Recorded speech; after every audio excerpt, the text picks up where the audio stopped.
Nuclear is a fairly new technology not only in Kenya but also in the continent. The government is, however, entering these uncharted waters with an eye on turning this alternative power source into a key cog in attaining its power-driven vision.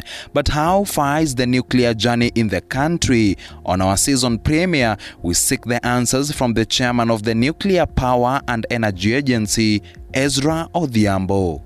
Hello and welcome to our sit-down interview today, where we feature none other than the chairman of the Nuclear Power and Energy Agency Board, Engineer Ezra Odhiambo. He's here with us. Thank you so much, sir, for making time for us. And what a pleasure it is to interview you. First things first, sir, what is the mandate of this particular ship that you steer, called the NuPEA? Well, the Nuclear Power and Energy Agency has got the mandate of implementing the nuclear power program in Kenya. It also has the mandate of building the capacity within the energy and petroleum sectors. And then it also has the mandate for carrying out research in the energy sector in Kenya. Yeah. Looking at it, nuclear technology is a fairly new concept in Africa with regards to electricity production.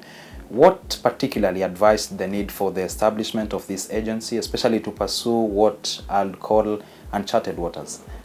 Well, you see, when a country plans for its energy requirements, the plans normally look ahead 20, 30, 40, 50 years and beyond. And in the Kenyan situation, we've got several sources of energy.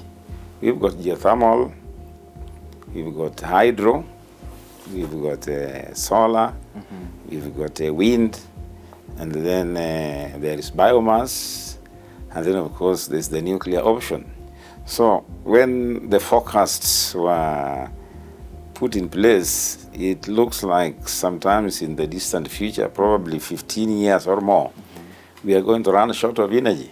Our geothermal will have been exhausted. The hydros, we probably have just about 2 or 3 more to come, then we'll exhaust the hydros.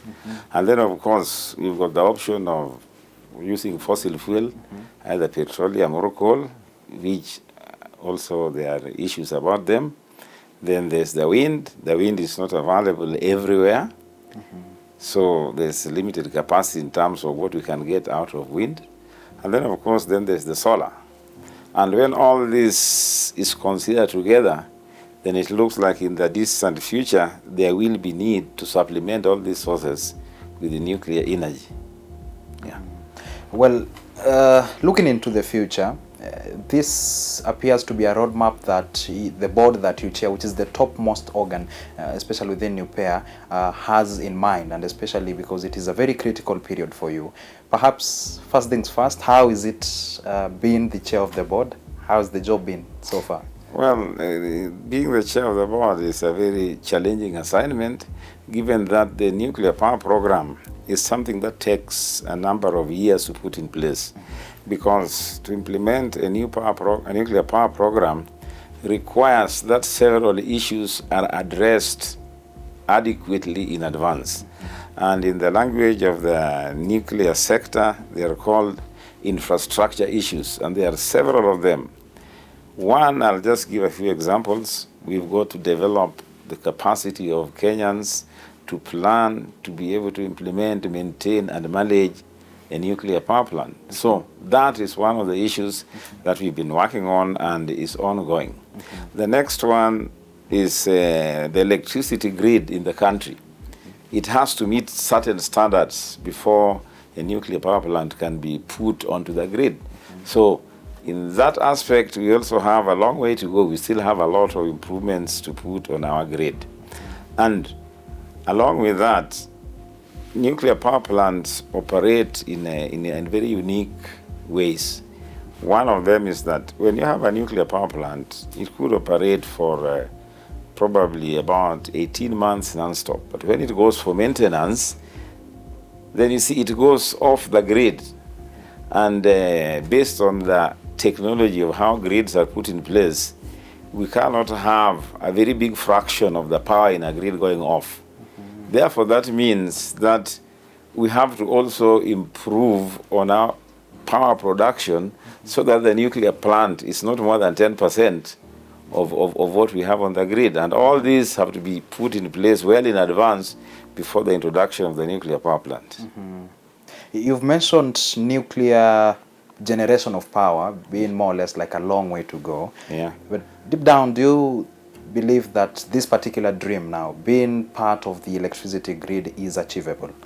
Well, you see, I really don't think we have a choice because, like I said earlier, we are going to exhaust our geothermal capacity.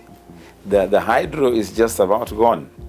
And solar and wind probably will not give us as much as we need. And therefore, in the distant future coming, we will definitely require to supplement our energy sources with the nuclear power.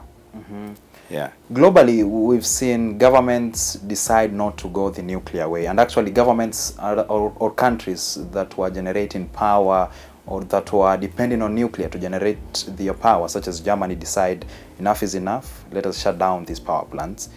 Here locally in the country, what is the government's position in terms of nuclear energy development? First of all, probably need to get the facts in their right perspective. Maybe it's only Germany that is considering shutting down their nuclear power plant. But even then, they are having real challenges in terms of coming with an appropriate energy mix to power their industrial development. Having said that, in Kenya, right now as we sit, the cost of energy in Kenya is very high. Indeed. And if we are to be part of the global economy, we have to bring down the cost of power. We have invested quite a bit on geothermal, which is reasonably cheap. But like I've said, that one will very soon run out of that. The hydros will also very soon run out of capacity because our rivers, most of it we've already utilized. Now then, the way forward is either we do solar and wind, but solar and wind also have their challenges because, you see, the solar is only available during the daytime. Nighttime, if you have solar, then nighttime you'll need some other source to power the industries and so on and so forth. Wind is also not available all the times. So in a national economy, we need to have what we normally refer to as base load generation. We need to have a stable supply of electric energy that is available all the times to keep the industries running. If we were to rely significantly on solar and the wind, then we will not achieve that. Right now, we are relying very heavily on the geothermal and the hydro for our baseload generation. But like I've said, very soon, we will run out of that. And don't forget that Kenya, as of now, does not utilize a lot of electricity. If we are to achieve our vision 2030 in terms of becoming a middle industrialized nation, then we will not have enough electric energy to power this country. Yeah. Looking at it, you've shed some light into our nuclear power program, but it is a program that, again, as I mentioned before, seems like a new idea here in the country. Are we in contact with other countries that have done this? Where do we stand as a country in terms of international cooperation agreements? Well, you see, the implementation of nuclear power projects or programs is a highly regulated sector. There is the International Atomic Energy Agency, IAEA, which guides newcomer countries on how to go about setting up a nuclear power plant. And in setting up a nuclear power plant, it's not a question of going out there to make new discoveries. We are walking tested paths. We are going through what other countries have gone through, and this is a proven technology. Like, for example, right now there are about 440 operating nuclear power plants worldwide. So it is not a technology that was just discovered the other day. It has been in operation since the 1950s. So it is technology that is tested. It's a matter of figuring out exactly what capacity we require to put in place. Yeah. You've spoken about power plants. As a country, we are still not yet there, but I think that particular plan is in the works, if I'm not wrong. Yeah. Looking at it, some say it's costly, it's dangerous, and maybe its disadvantages tend to outweigh its advantages in terms of safety, in terms of the cost. What would be your comment in terms of its benefit to the taxpayer? Well, you see, there are a lot of misunderstandings and half-truths about nuclear energy.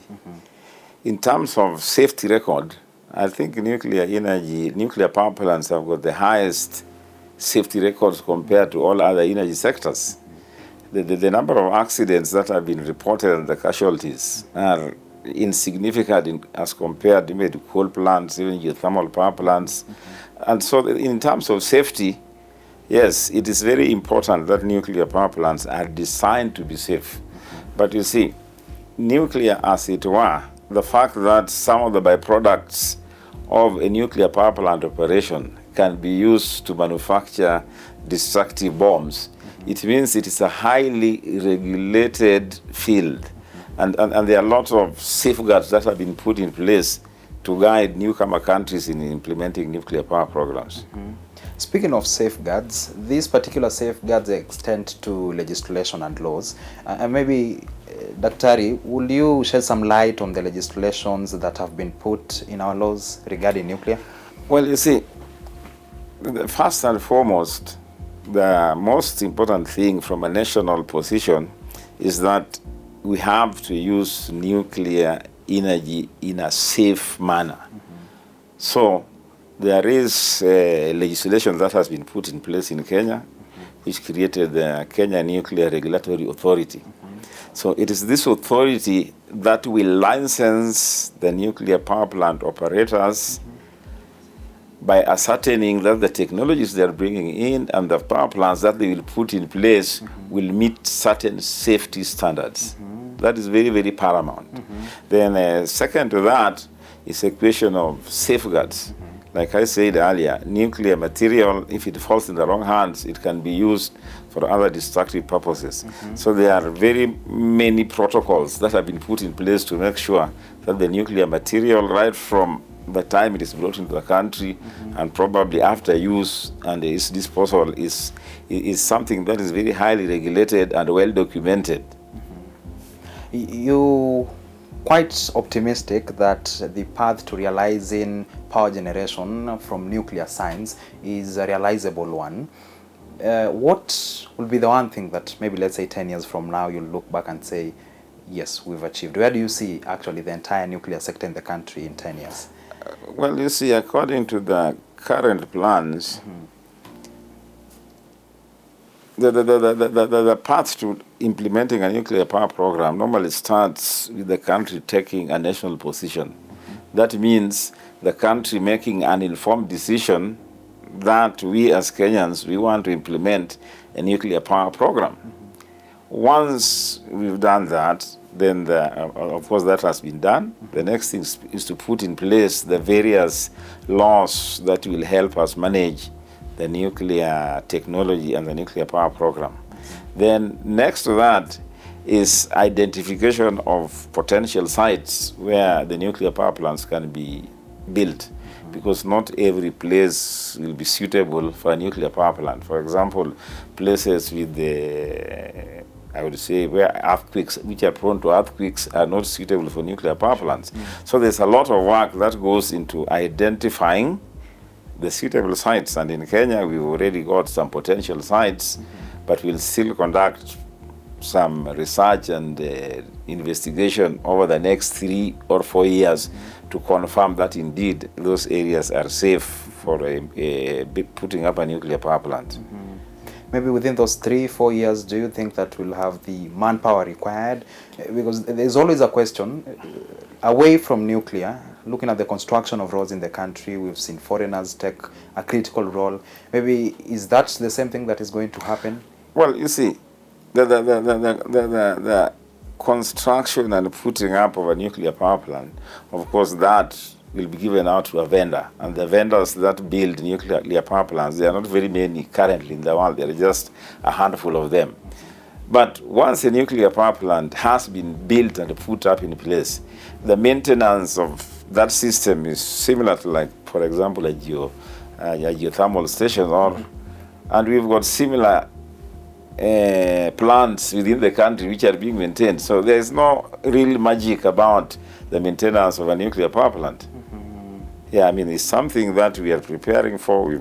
We're training engineers, scientists, and when we get there, we'll also train enough technicians who will be able to maintain such a plant.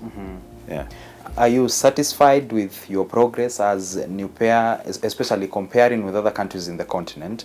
Because looking at it, South Africa, I think, is the only country now that has begun to generate power from nuclear technology.